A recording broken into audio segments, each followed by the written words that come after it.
नमस्कार,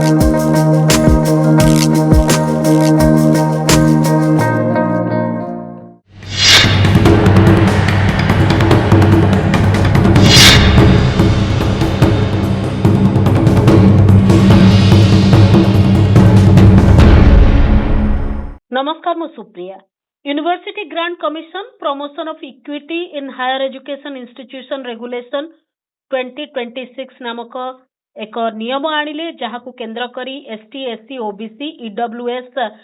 को जातिगत भेदभाव दूर करने उद्देश्य रे एभली एक नियम अणा जाइतिला। 14 पृष्ठार एभली रेगुलेशन परे सवर्णों भितर गोटे असुरक्षा भाव रहिला जे से माने भाबिले जे ये एभली एक नियम आसिला जो नियम रे प्रथम ही सवर्णों को विलियन करा जाउछि एवं ए जो पातर अंतर भेदभाव रहिबोनी बोली कुआ जाउछि सवर्णों प्रति मध्य अविचार करागला भली ए रेगुलेशन रहिछि। एभली किछि प्रसंग आसिला जहाकु केंद्र करी दुई पक्ष होई एहा सपक्षरे एवं विपक्षरे मत दियानिया चलिला। प्रसंग सुप्रीम कोर्ट पर्यंत पहुंचीला। सुप्रीम कोर्ट शुणाणी करबा समय रे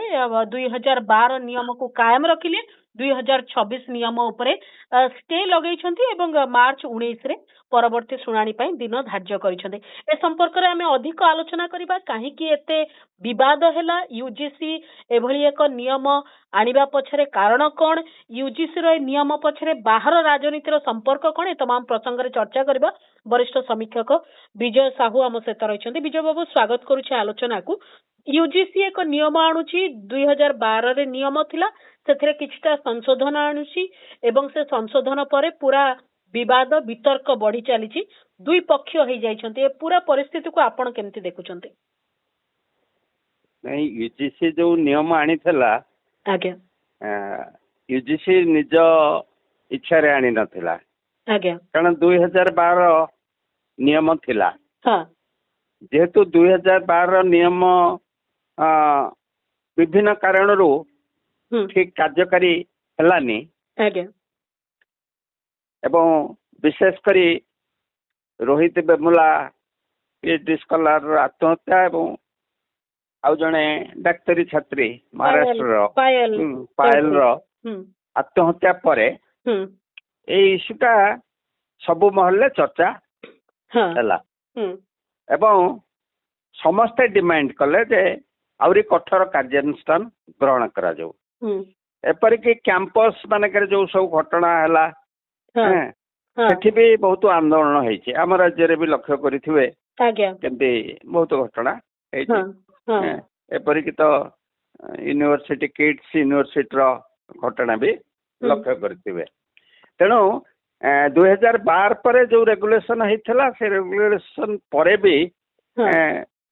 घटना क्रमागत बढ़ुची। जोड़ा रिपोर्टेड घटना मोर देन 100% बढ़ी चला। 118% हेची 2019 रु 2024 पर्यंत। आज्ञा अच्छा, तेणु सुप्रीम कोर्ट डायरेक्शन देथिले ये काम करूनी आको आउरी कड़ा कर एवं आपरे 2025 रे केंद्र सरकार गोटे ड्राफ्ट रिजोल्यूशन करिथिले एवं सेटा पार्लियामेंट रे आइन करिया पे आनिथिले। सेटा सिलेक्ट कमिटी के पठेइथिले एवं से सिलेक्ट कमिटी रे चर्चा हेकरी ए रिजोल्यूशन माने रेगुलेशन पास हेइतला। केवल आधर मेजर किछि माने परिवर्तन है नथिला, किछि एडिशन हेइतला। एडिशन एक जे आगु तो एसटीएससी इश्यू थिला, अट्रोसिटी भी थिला 2012 भी एटा थिला। ता सहित ओबीसी एवं अन्य वल्नरेबल सेक्शंस को ऐड करिया को कह जेतला। ता भितरे फिजिकली हैंडिकैप्ड, वुमेन एवं ओबीसी हेला गोटे दिग। बाकी आको कार्यकारी करबा क्षेत्र रे सेटा गोटा कमिटी प्रपोजल माने व्यवस्था थिला। इक्विटी कमिटी, मॉनिटरिंग कमिटी एवं प्रोसेस संपर्क रे टाइम बाउंड सब प्रोसेस थिला। कौन से अभियोग आसिले सेटा केमती रिजोल्यूशन हबो, आइदर डिस्पोज ऑफ हबो कि जदि तादरे यूनिवर्सिटी बा कॉलेज स्तर रे एक्शन नहीं हबो जो गुड़िक जो टाइप रो ऑफेंस कि बा क्रिमिनल ऑफेंस है पुलिस के एफआईआर करिया पे आईन अनुଯାयी दंड विधान करिया पे दिया जीवो गला ये थिला यही जो अन्य गुड़ा अच्छी जहाँ समग्र में आलोचना करवा किंतु ये 13 तारीख रू है लक्ष्य करूँ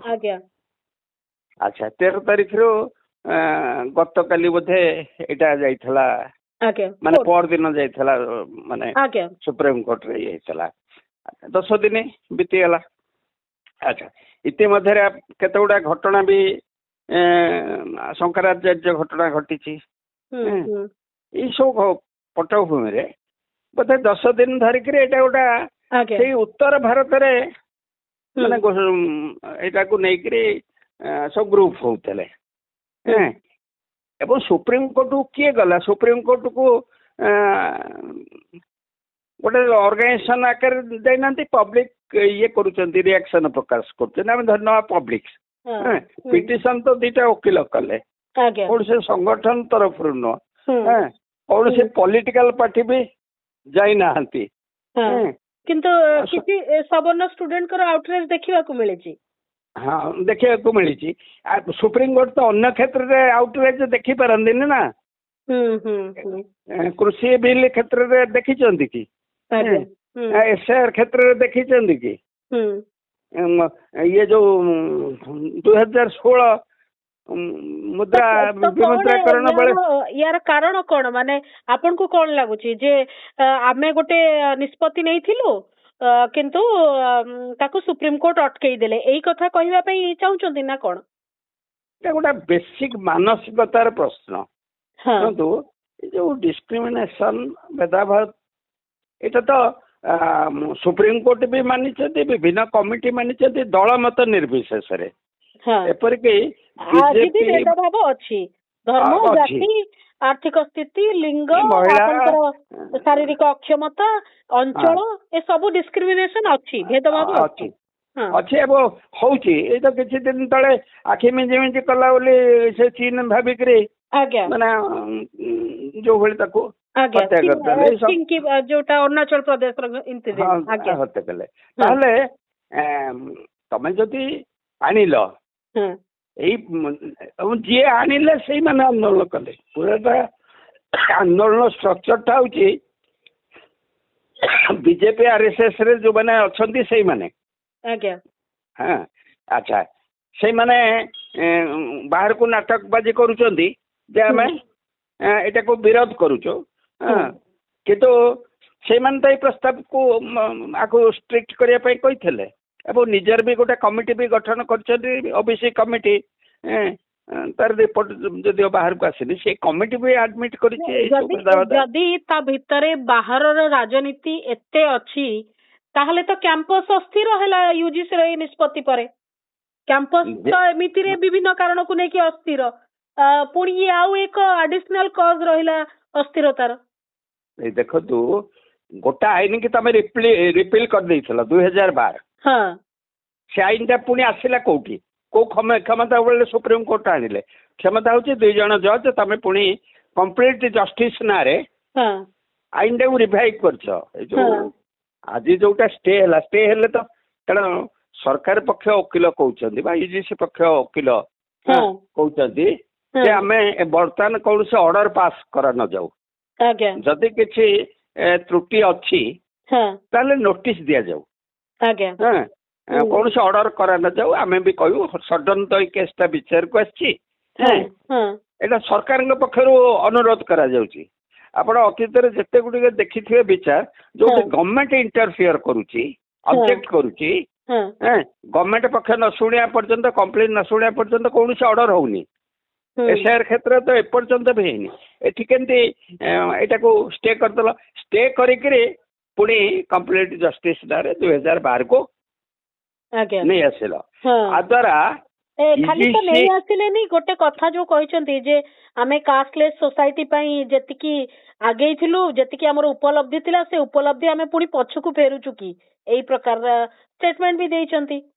ଯଦି ଉପଲବ୍ଧି ଥିଲା जो मिसयूज ର କଥା ସବର୍ଣ୍ଣ କହୁଛନ୍ତି ସେଇ ମିସୟୁଜ ର କଥା କୋର୍ଟ ବି ଆଜି କହିଲେ ଯେ କ୍ୟାପେବୁଲ ଅଫ ମିସୟୁଜ କଥା ଉଠେଇଛନ୍ତି। ଆଚ୍ଛା ଯଦି ଆମେ ସମାବେଶୀ ସମାନତା ସମାଜକୁ ଚାଲି ଆସିଲେଣି ତାହେଲେ ଏଇ ରେଗୁଲେସନ ଦରକାର କଣ ଥିଲା? ଏଇ ରେଗୁଲେସନ ये तो समानता କଥା କହୁନି, ये समता କଥା କହୁଛି। ହଁ ନାଇଁ ସେ ସମତା ହଉ ଭେଦାଭେଦ କଥା ହଉ ଯଦି ଆମେ ଇମ୍ପ୍ରୁଭ କରି କରି ଯାଉଥିଲେ ମାନେ ଯଦି ଆମେ ଇମ୍ପ୍ରୁଭ କରୁଥିଲେ ତାହେଲେ 1947 ମସିହା ପରେ ବା ଧରନ୍ତୁ ସମ୍ବିଧାନ ଲାଗୁ ଯୋଉ ଦିନଠୁ ହେଲାଣି ସମ୍ବିଧାନରେ ତ ଏ ବ୍ୟବସ୍ଥା ରହିଛି ଲାଗୁ ହେଲାଣି ହଠାତ୍ 2012 କାହିଁକି ଏ ପ୍ରଶ୍ନ ଆସିଲା? ଏଇଭଳିଆ ତାର କାରଣ ହଉଛି ଯେତିକି ଯେତିକି ଶିକ୍ଷାନୁଷ୍ଠାନ ପଢିଲା ପିଲା ସଂଖ୍ୟା ବଢିଲା ଏସବୁ ଘଟଣା ଗୁଡା ଯେତେବେଳେ ବଢିଲା ତାକୁ ଦେଖିକିରି ଡିସ୍କ୍ରିମିନେସନ ଲକ୍ଷ୍ୟ କରିକି ତ ଏଇଟା ରେଗୁଲେସନ ହେଇଥିଲା। ତାହେଲେ ଯୋଉ ଭର୍ବାଲ ୱାର୍ଡିଂ ନାଁରେ ଗୋଟେ ଜଜମେଣ୍ଟାଲ ଚିଫ ଜଷ୍ଟିସ ଯୋଉ ଭଳି ୱାର୍ଡିଂ ୟୁଜ କଲେ କହିପାରିଥାନ୍ତେ ଯେହେତୁ ଅସନ୍ତୋଷ ରହୁଛି ଲେଟସ୍ ଆମେ ଆକୁ ଶୁଣିବା। ବର୍ତ୍ତମାନ ତ ଦେଖନ୍ତୁ ଆମର କାର୍ଯ୍ୟକାରୀ ହବା ପରେ ବି କୌଣସି ଅଭିଯୋଗ ଧରି ନିଆଯାଉ କାଲି ନୋଟିଫିକେସନ ହେଇଛି ଅଭିଯୋଗର ଜଣେ ଏକ୍ସ ନୋଟିଫାଇ ମାନେ ଅଭିଯୋଗ କଲା ତାର ତ 30 ଦିନ ରହୁଛି ନା ପ୍ରକ୍ରିୟା ମାନେ 15 ଦିନ ଭିତରେ 24 ଘଣ୍ଟା ଭିତରେ ଶୁଣାଣି ହବ 15 ଦିନ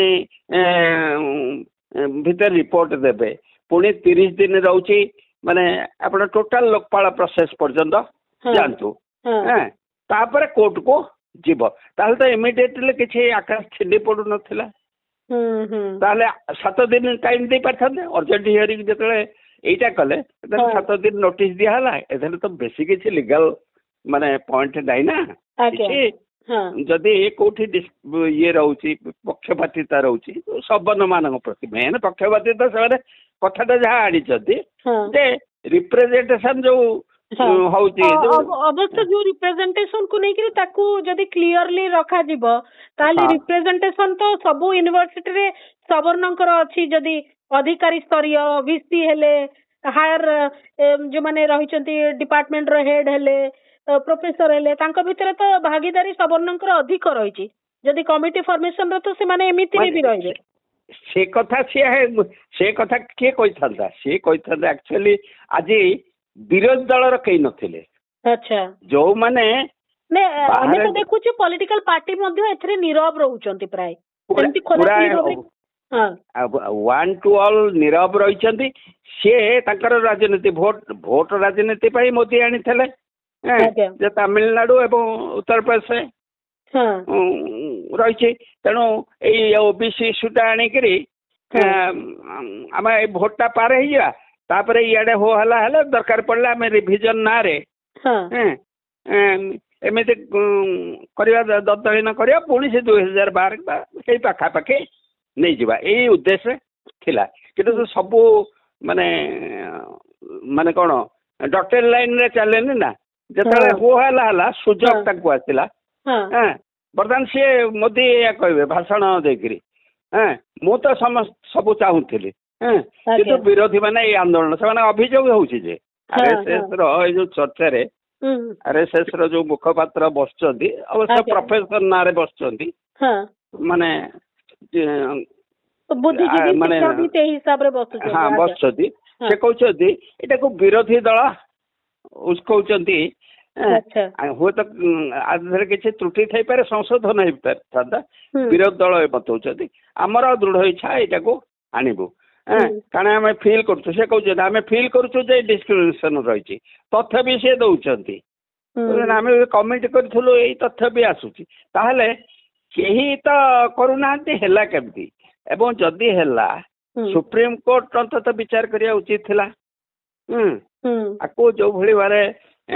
ଷ୍ଟେ କଲେ ତାହେଲେ ଇଜିସର ପୋଜିସନ କ'ଣ ରହିଲା ଇଜ୍ଜତ କୋଉଠି ରହିଲା ତ ମାନେ ତାକୁ କ୍ୟାରି ଆଉଟ୍ କରିବା ପାଇଁ ତାଙ୍କୁ ନିର୍ଦ୍ଦେଶ ଦିଆଯାଇଥିଲା ଏଇଟା ପାରିଲାନି ବର୍ତ୍ତମାନ ଏଇ ଷ୍ଟ୍ରଙ୍ଗ ଆଇନ ହେଲା ମାନେ ମନିଟରିଂ କରାଯିବ ତାହେଲେ ଇଜିସର କୋଉ ଅବସ୍ଥା ବର୍ତ୍ତମାନ ରହିଲା ପ୍ରଥମେ ତ ୟୁଜିସି କି ଭାଙ୍ଗିବାକୁ ବସିଛ। ଆଜ୍ଞା ଏବଂ ଆଗାମୀ ସମୟରେ ୟୁଜିସି ଆଉ ରହିବନି, ସେ ବଢି ହିଁ ରହିବାର ନାହିଁ, ରହିବନି। ବର୍ତ୍ତମାନ ବି ଯୋଉ ୟୁଜିସି ବଢି ହେଇଛି ସେ ନାଁ ଦେଖିଲେ ବି ଆଜ୍ଞା ମୋଟାମୋଟି ମେଜରିଟି ସେମାନେ। ତାହେଲେ ଏଇଟା ଯୋଉ ଷ୍ଟେ କରାଗଲା ଏଇଟା ଗୋଟେ ଟୋଟାଲ ମନ୍ଦ ଉଦ୍ଦେଶ୍ୟରେ। ଆଉ 19 ତାରିଖରେ ଯୋଉ ମାର୍ଚ୍ଚ 19ରେ ହବ ଏମିତି ଗଡି ଗଡି ଏସ୍ଆଇଆର୍ ଭଳିଆ ହବ। ଆଜ୍ଞା ମୋଟାମୋଟି କଥା ହଉଛି ଯେ କ୍ୟାମ୍ପସ ରେ ଆମେ ବି ଜାଣିଛୁ ଯେ ପାତରଅନ୍ତର ହଉଛି, ଭେଦଭାବ ରହିଛି ଏବଂ ପ୍ରାୟ ସମୟରେ ଯାହା ପୀଡିତ ଯଦି ଆମେ ଦେଖିବା ତାହେଲେ ଏଇ ପ୍ରକାର ଧର୍ମ, ଜାତି, ଆର୍ଥିକ ସ୍ଥିତି, ଲିଙ୍ଗ ଏବଂ ଏଇ ପ୍ରକାରେ ମଧ୍ୟ ପୀଡିତ ଅବସ୍ଥାରେ ସେମାନେ ରହିଛନ୍ତି ଏବଂ ଯୋଉମାନେ ଟିକେ ପାୱାରଫୁଲ ଅର୍ଥ ଦୃଷ୍ଟିରୁ କି ଜାତି ଦୃଷ୍ଟିରୁ ସେମାନଙ୍କର ହିଁ ଡୋମିନାନ୍ସ ରହିଛି, ଏ କଥା ଆମେ ଜାଣୁଛୁ। କିନ୍ତୁ ଆଜି ହଠାତ୍ ରିଜର୍ଭେସନ କୁ ନେଇକରି ଯୋଉ ଜେନେରାଲ କ୍ୟାଟେଗୋରୀ ଭିତରେ ଯୋଉ ପ୍ରକାରର ଧାରଣା ରହିଛି ଯେ ଆମେ ସବୁବେଳେ ହଇରାଣ ହଉଛୁ, ଐତିହାସିକ ସ୍ତରରେ ଯଦି କାହା ପ୍ରତି ଅନ୍ୟାୟ ହେଇଛି ତାହେଲେ ଆମ ପ୍ରତି ମଧ୍ୟ ସମାନ କଥା କରାଯିବ କି,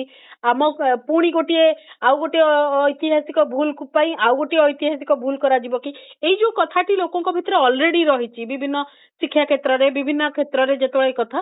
ସେଇ ଜିନିଷଟିକୁ ଆଉ ଟିକେ ଯାହା କୁହନ୍ତି ଯୋଉ ନିଆଁ ଚେଙ୍ଗି ଦେଲା ଭଳିଆ ଏ ଜିନିଷଟି ଆଉ ଟିକେ ବଢେଇ ଦେଇଛି କି, ଯୋଉଥିପାଇଁ ହଠାତ୍ ପିଲାମାନେ ପ୍ରତିକ୍ରିୟାଶୀଳ ହେଇଛନ୍ତି। ନାଇଁ ଇଏ ସୋମଟ କିଛି ହେଇନି, ଇଏ ଗୋଟେ ଅର୍ଗାନାଇଜ୍ଡ ୱେରେ କରାଯାଇଛି। ସଂଗଠନ ମାନେ ସେଇ ଯୋଉ ବିଜେପି ଓ ରାଷ୍ଟ୍ରୀୟ ସ୍ୱୟଂ ସଂଘର ସଂଗଠନ ମାନେ ହିଁ ସେମାନେ ତାଙ୍କର ଇଏ କରିଛନ୍ତି ଏଇଟାକୁ। ଆପଣ ଲକ୍ଷ୍ୟ କରିବେ ଯେମିତି ଓବିସି ମାନେ ମଣ୍ଡଳ କମିଶନ କାର୍ଯ୍ୟକାରୀ କଲାବେଳେ ପିପି ସିଂ ସରକାର ଯାହା ଯୋଉ ଫର୍ମରେ ଆରମ୍ଭ ହେଇଥିଲା ସେଇ ଫର୍ମରେ ଏଇଟା ଆରମ୍ଭ ହେଲା। ହୁଏତ ସେତେବେଳେ ଭିପି ସିଂ କିଛିଟା ଜେନୁଇନ୍ ଫିଲିଂ ଥାଇପାରେ, ଆଗରୁ ମାନେ ଇଏ ହଉଛି ଡିମାଣ୍ଡ ହଉଛି, କିଛିଟା ଭୋଟ ରାଜନୀତି ଥାଇପାରେ, ନିଜର ଇଏ କରିବା ପାଇଁ ତାକୁ କାର୍ଯ୍ୟକାରୀ କରିଥିଲେ। କିନ୍ତୁ ଯୋଉମାନେ ପ୍ରତିବାଦ କଲେ ୱାନ୍ ଟୁ ଅଲ୍ ପ୍ରଥମେ ସବର୍ଣ୍ଣ ଆରମ୍ଭ କଲେ, ତା ଦେହରେ ଅନ୍ୟମାନେ ନ ବୁଝିକିରି ବି ମାତିଲେ, ବିରୋଧ କେହି କଲେନି। ବର୍ତ୍ତମାନ ବି ସେଇଟା ତ ଗୋଟେ ବଡ ସମସ୍ୟା ଥିଲା। କିନ୍ତୁ କିଛିଟା ପଏଣ୍ଟ ଅଛି କି ଯୋଉଠି ସାର୍ ଆଉ ଟିକେ ଗୁରୁତ୍ୱ ଦବାର ଆବଶ୍ୟକତା ଥିଲା। ଏମିତି ପୁରା ମନେକର ମିସୟୁଜ ହେଲା, ଆମେ ଜାଣିଛୁ ଯେ ଡାଉରୀ ଆଇନଠୁ ଆରମ୍ଭ କରି ବିଭିନ୍ନ ଆଇନ ଦେଶରେ ଯାହା ହେଇଛି ତାର ମିସୟୁଜ ହେଇଛି, ତାର ଅର୍ଥ ନୁହେଁ ଯେ ପୁରା ଆଇନଟିକୁ କାଢିଦବା, କିନ୍ତୁ ମିସୟୁଜ ଯୋଉଠି ହଉଛି ସେଠି ଗୋଟେ ଦଣ୍ଡ ବିଧାନ ରହିବା ଦରକାର। ଯଦି କିଏ ମିସୟୁଜ କରୁଛନ୍ତି ତା ଉପରେ ଗୋଟେ ମାନେ କ୍ଲାରିଟି ରହିବାର ଉଚିତ ଥିଲା କି? ନାଇଁ ମିସୟୁଜ ହେଲେ ଧରନ୍ତୁ ଜଣଙ୍କ ନାଁରେ ଅଭିଯୋଗ ହେଲା, ଏଇ ଯୋଉ ଟୋଟାଲ ଆପଣ ଯଦି 2026ର ଯୋଉ ଗାଇଡଲାଇନ ଗୁଡା ମୁଁ ପଢୁଥିଲି, ମାନେ କୋଉଠି ମିସୟୁଜ ର ଚାନ୍ସ ଅଛି। ଆଚ୍ଛା ଧରନ୍ତୁ ଗୋଟେ ମିସୟୁଜ ହେଲା, ଧରନ୍ତୁ ଜେନେରାଲ ଗୋଟେ ହେଇଯାଇଥାନ୍ତା, ଆଡ୍ ହେଇଯାଇଥାନ୍ତା, ଏଇ ଯୋଉ ଇଏ ହେଲା ବର୍ତ୍ତମାନ ଏମାନେ ବି 50% ରହୁଛନ୍ତି। ଧରନ୍ତୁ 5 ଜଣିଆ କମିଟି, ହେଡ୍ ହେଲେ ପ୍ରିନ୍ସିପାଲ ହୁଅନ୍ତୁ ବା ଭାଇସ୍ ଚାନ୍ସେଲର, ଯୋଉଠି ଯୋଉ ଷ୍ଟ୍ରକ୍ଚର ଅଛି। ଆଚ୍ଛା ମେଜରିଟି ତ 90% ବା ତାଠୁ ବେଶୀ ପରସେଣ୍ଟରେ ହେଡ୍ ହଉଛନ୍ତି ଏମାନେ ସବର୍ଣ୍ଣର। ଆଚ୍ଛା ଜଣେ ST SC ନେଇକି ତ ଇଏ କିଛି କହୁନାହାନ୍ତି, 3 ହେଲେ। ଆଚ୍ଛା ଜଣେ OBC ଆଡ୍ ହେଲା। ଆଚ୍ଛା ଫିଜିକାଲି ମାନେ EWS ବି ରହିଛନ୍ତି। EWS ଟା ମେଜର କୋଉଥିରୁ ଆସିଛନ୍ତି? EWS କୋଶ୍ଚିନ୍ ଟା କୋଉଥିରୁ ଆସିଥିଲା ଯେ ଗରିବ ସବର୍ଣ୍ଣ କଣ ନା ହୁଅନ୍ତୁ ପଛେ କିନ୍ତୁ ଆର୍ଥିକ ଦୃଷ୍ଟିରୁ ପଛୁଆ ଗଲେ। ଆଚ୍ଛା ମହିଳା ଆଉ ଫିଜିକାଲି ହ୍ୟାଣ୍ଡିକ୍ୟାପ୍ଟ, ଇଏ ଯୋଉ କମିଟିଟା ଯିଏ ଚିଫ୍ ରହିଛନ୍ତି, ଯୋଉମାନେ କମିଟି ଗଠନ କରିବେ, କଣ ସେ 3 ଜଣ ଧରନ୍ତୁ 2 ଜଣ ମାନେ OBC ଜଣେ ପଶିଗଲେ, ଆଉ ଯୋଉ 3 ଜଣ ରହିଲେ ମହିଳା ହୁଅନ୍ତୁ ବା EWS ହୁଅନ୍ତୁ ବା ଇଏ ଫିଜିକାଲି ହ୍ୟାଣ୍ଡିକ୍ୟାପ୍ଟ, ସେ କଣ ଜେନେରାଲ କାଟେଗୋରୀ ରହିପାରିନଥାନ୍ତା? ସେଠି କମିଟି ବେଳେ ହେଇପାରିଥାନ୍ତା। ନହେଲେ ଯେତେବେଳେ କାର୍ଯ୍ୟକାରୀ ଡେଫିନେସନ ସୁପ୍ରିମକୋର୍ଟ କହିଛନ୍ତି ଡେଫିନେସନ ଦେବା ଦରକାର ଥିଲା, କଣ ମାନେ ଭେଦାଭେଦ କହିଲେ କଣ କୋଉ ପ୍ରକାର। 2012 ମସିହାରେ ସେଇଟା ଥିଲା। ତାହେଲେ ଏଇ ଦିଗ ଗୁଡିକ ଇମ୍ପ୍ରୁଭ କରିବା ପାଇଁ କିଛି ଗୋଟେ କ୍ଲଜ time କ୍ଲିୟର ଦେଇ କରିବା କଥା ଆପଣ କହିପାରିଥାନ୍ତେ ହଁ କିଛି ସମୟ ନିଅନ୍ତୁ କହିପାରିଥାନ୍ତି। ଆଉ ଟିକେ କ୍ଲଜ କ୍ଲିୟର କରନ୍ତୁ ଯୋଉ କଥା ଗୁଡିକରେ କନଫ୍ୟୁଜନ ଆସୁଛି ବା ଦ୍ୱନ୍ଦ୍ୱ ଆସୁଛି ତାକୁ ଦୂର କରିବା ପାଇଁ ଆଉ ଟିକେ ସଂଶୋଧନ କରନ୍ତୁ କିନ୍ତୁ ଆପଣ ଲକ୍ଷ୍ୟ କରନ୍ତୁ EWS ପୂର୍ବରୁ ହଁ ମାନେ ଗୋଟେ ଏକ୍ସପର୍ଟ କମିଟି କରିଦେଲେ ଏକ୍ସପର୍ଟ କମିଟି 3 ଦିନ ଭିତରେ ରିପୋର୍ଟ ଦେଇଦେଲା ହଁ 10% ରିଜର୍ଭେସନ ହେଇଗଲା ନା ନାଇଁ? ଆଜ୍ଞା ଆଜ୍ଞା ତାହେଲେ ତମେ ଏଠି 7 ଦିନ ସମୟ ଦେଇଥାନ୍ତ ଗୋଟେ ହଁ ଏକ୍ସପର୍ଟ କମିଟି ଗଠନ କରିଥାନ୍ତ ହୁଁ ଆଙ୍କୁ ବି କହିଥାନ୍ତ ତମେ 3 ଦିନ ଭିତରେ କୋଉ କୋଉ କ୍ଲଜ ଗୁଡାକର ତମର ପ୍ରୋବ୍ଲେମ ରହୁଛି ଆଜ୍ଞା କୋଉ ଡେଫିନେସନ ଦରକାର ସରକାରଙ୍କୁ ବି କହିଥାନ୍ତେ 7 ଦିନ ପରେ ହିୟରିଂ କରିଥାନ୍ତେ। ବିଜୟ ସାର୍ ଆମେ ମୁଁ ଜାଣିନି ଏ କଥା କହିବା ଉଚିତ ହବ କି ନାହିଁ ଜୁଡିସିଆରୀରେ ମଧ୍ୟ ଗୋଟେ ଅପର କାଷ୍ଟ ଡୋମିନାନ୍ସ ରହୁଛି ଯେତେବେଳେ ସେଠୁ ବି କୌଣସି ନିଷ୍ପତ୍ତି ଆସୁଛି ସେଇ ପ୍ରକାର ହିଁ ଆସୁଛି କି ସେଇ ଧାରଣା ସହ ଆସୁଛି କି ଆପଣ ଆକୁ ଚିନ୍ତା କରିବା କିଛି ଦରକାର ନାହିଁ ମୁଁ ତ ଭାବୁଥିଲି ବୋଧେ ସୁପ୍ରିମକୋର୍ଟ କିଏ ବ୍ୟଙ୍ଗ କରି ଲେଖିଛନ୍ତି ସୁପ୍ରିମକୋର୍ଟ ବୋଧେ ଏଇଟା UCC ଭାବିକିରି ସରକାରୀ UCC ଭାବିକିରି UGC କରିଦେଲେ ସେ ଜାଗାରେ ଜିଟା ଲଗେଇଦେଲେ UCC ହେଇଥିଲେ ତାଙ୍କର ଅସୁବିଧା ହେଇନଥାନ୍ତା ମାନେ ଟୋଟାଲ ମାନେ ଷ୍ଟ୍ରକ୍ଚରଟା ଆମର ଯେମିତି ଲକ୍ଷ୍ୟ କରାଯାଉଛି ଗୋଟେ ଉଚ୍ଚବର୍ଣ୍ଣ ମାନସିକତା ଦ୍ୱାରା ସୃଷ୍ଟି ଯଦି କେହି ଯୁକ୍ତି କରିବ 1000 ବର୍ଷ ଧରିକିରି ଡିସ୍କ୍ରିମିନେସନ ହଉଥିଲା ତେଣୁ ଏମାନେ ପ୍ରତିଶୋଧ ନେବେ ଘଟଣା ଘଟିବା ଆଗରୁ ଆମେ ରିଆକ୍ଟ କରିଦବା ଅନ୍ୟପଟେ ଦେଖିବାକୁ ଗଲେ ଆମେ ଯୋଉମାନେ ପୀଡିତ ବର୍ଗ ତାଙ୍କ ପାଇଁ ଆମେ ବହୁତ ଚିନ୍ତା କରୁଛୁ ବୋଲିକିରି ଯୋଉ ଗୋଟିଏ କୁହାଯାଉଛି ଯୋଉ ରାଜନୀତିଟା ଗୁରୁତ୍ୱ ପାଉଛି ସିଏ ମଧ୍ୟ ତା ପଛର ଇଣ୍ଟେନସନ ବି ଠିକ ନାହିଁ ଯଦି ଠିକ ଥାନ୍ତା ତାହେଲେ ଆଜ୍ଞା ଯଦି ଠିକ ଥାନ୍ତା ତାହେଲେ ପରିସ୍ଥିତି ଅଲଗା ପ୍ରକାର ହେଇଥାନ୍ତା ନାଇଁ ସେଇଟା କହିକରି କେବଳ ଭୋଟ ନେବା କେବଳ ମାନେ ବିଜେପି RSS କୁ ଦୋଷ ଦେବା ଦରକାର ନାହିଁ ୱାନ୍ ଟୁ ଅଲ୍ ଏପରିକି କିଛି ଲେଫ୍ଟିଷ୍ଟ ଲିଡର ବି ଅଛନ୍ତି ଲିବରାଲ ବି ଅଛନ୍ତି ଅନ୍ୟ ଇସ୍ୟୁରେ ଯୋଉମାନେ ସମ୍ବିଧାନ କଥା କୁହନ୍ତି ସେମାନେ କିନ୍ତୁ ଭୋଟ ଭୟରେ ଏଇ ଇସ୍ୟୁରେ ସାଇଲେଣ୍ଟ ହେଇନାହାନ୍ତି ଏଠି କାହିଁ ଭୋଟ ଭୟ କଥା ଆପଣ କାହିଁ କହୁଛନ୍ତି କାରଣ ଆମେ ଯଦି ଦେଖିବା ଯୋଉ ବର୍ଗର ସେଫଟି ପାଇଁ ଏଇ ଇକ୍ୱିଟି ରେଗୁଲେସନ ଆସିଛି ବୋଲି କୁହାଯାଉଛି ସେ ବର୍ଗର ଭୋଟ ହାର ତ ଅଧିକ ରହିବ ସବର୍ଣ୍ଣଙ୍କ ଭୋଟ ହାର ଠାରୁ ତାହେଲେ ନିରବ କାହିଁକି ରହୁଛନ୍ତି ସବର୍ଣ୍ଣଙ୍କ ଭୋଟ ହାର ତ କମ ସେ ଯାହାବି ନେତା ଗୁଡିକ ସବର୍ଣ୍ଣର ଭର୍ତ୍ତି ହେଇଛନ୍ତି ନା ବିଭିନ୍ନ ସ୍ତରରେ ଆପଣ ଲକ୍ଷ୍ୟ କରିବେ ନେତା ମାନଙ୍କ ଭର୍ତ୍ତି ହେଇଯାଇଛନ୍ତି ଘଟଣା ହଉଛି ଗୋଟେ କଥା କହିବା ଏବଂ ତାକୁ କେତେ ଦୂର ବିଶ୍ୱାସ କରୁଛନ୍ତି ହଜାର ନିଜେ ଅନୁପାଳନ କରିବା ନିଜ ଜୀବନରେ ଏଇଟା ପରିବାର ଭିତରେ ବି ହଉଛି ନା ନିଜ ଛୁଆ ପିଲାଙ୍କ ଭିତରେ ବି ହଉଛି ଏଇଟା ତ ଆମେ ସମସ୍ତେ ଲକ୍ଷ୍ୟ କରୁଛନ୍ତି ତେଣୁ କେତେ ଗୁଡା ଇସ୍ୟୁରେ ଯୋଉଭଳି ବୋଲ୍ଡଲି ଗୋଟେ ସମାଜ ସଂସ୍କାର କ୍ଷେତ୍ରରେ ଏସବୁ ବିଚାର କଲେ ହବନି ବିରୋଧ ହବ ସତୀଦାହ ପ୍ରଥାକୁ ବିରୋଧ ହେଇନଥିଲା କିନ୍ତୁ ବିରୋଧ ଆପଣ ଲକ୍ଷ୍ୟ କରିବେ ସେଇ ସବର୍ଣ୍ଣ ମାନେ କରିଥିଲେ ଯେତେ ପ୍ରୋଗ୍ରେସିଭ ଆଇନ ବ୍ରିଟିଶ ଆଇନ ବି ଏପରି ଶିକ୍ଷା ଆଇନ ବି ଆସିଛି ମାନେ ସବର୍ଣ୍ଣଙ୍କର ଶିକ୍ଷା ସହ ପରିଚୟ ସବୁଠୁ ଆଗରେ କିନ୍ତୁ ପ୍ରଗତିଶୀଳ ଶିକ୍ଷା କଥା ଆସିଲା ବେଳକୁ ସବୁଠୁ ପଛରେ ପ୍ରଗତିଶୀଳ ନୁହଁ ଏପରିକି marriage act age of consent widow marriage ଏଇ ମାନେ କାରଣ ଇଏ ଗୋଟେ ପ୍ରକାର ଯୁଗ ଯୁଗ ଧରିକିରି ଯେହେତୁ ସହିତ ଆଉ କେହି ସମାସ୍କନ୍ଧ ହେଇ ନ ଯାଆନ୍ତୁ ଆମ ପାଖକୁ ବିଲକୁଲ ନ ଆସନ୍ତୁ ଆମେ ଗୋଟେ ଗାଦି ଧରିକିରି ଉପରେ ବସିବା ଧାରଣା ହଉଛି ଯେ ଆଉ ଆଗ ଭଳିଆ ହଉନାହିଁ ଏସବୁ ଜିନିଷ ବୋଲିକିରି କିନ୍ତୁ ଆମେ ପ୍ରାୟ ଜାଗାରେ ଦେଖୁଛୁ